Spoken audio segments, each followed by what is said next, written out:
দেখুন আগামী 20 জানুয়ারি থেকে প্রতিদিন সকাল 9টায় টিআরপির হাড্ডাহাড্ডি লড়াইয়ে একের পর এক নিয়ে আসছে নতুন ধারাবাহিকগুলো। তবে দুর্ভাগ্যবশত নতুন ধারাবাহিকগুলো টিআরপিতে পিছিয়ে পড়ায় মাত্র 3-4 মাসের মাথায় বন্ধ করে দেওয়া হচ্ছে। এই তো পুবের ময়না ধারাবাহিকটি শেষ হয়েও আবার শুরু হয়ে গেল। বুধবার থেকে এই ধারাবাহিকের নতুন করে শুটিং শুরু হয়ে গেছে। এদিকে আবার নতুন ধারাবাহিক আসছে তোমাকে ভালোবেসে। তবে এই ধারাবাহিক কোন সময়ে আসবে এবং এই ধারাবাহিকের নায়ক কে হবে তা এখনও সঠিকভাবে জানা যায়নি। তবে যাই হোক, আগামী 20 জানুয়ারি থেকে সকাল 9টায় আসছে জনপ্রিয় একটি ধারাবাহিক। জি বাংলার ক্রেজি আইডিয়াস প্রোডাকশন হাউসের অন্যতম জনপ্রিয় ধারাবাহিক ছিল গৌরী এলো।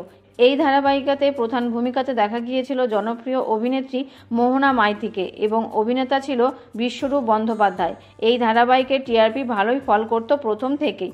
2023 সালে 24শে নভেম্বর শেষ হয়ে যায় এই ধারাবাহিকটি। তবে এবার আবারও আসছে এই ধারাবাহিকটি। আগামী 20 জানুয়ারি থেকে জি বাংলাতে প্রতিদিন ধারাবাহিকটি সকাল 9টায় আবারও পুনঃপ্রচার করা হবে। তো বন্ধুরা, এই ধারাবাহিকটি তোমাদের কাদের কাদের পছন্দের ছিল তা কমেন্ট করে অবশ্যই জানাবেন।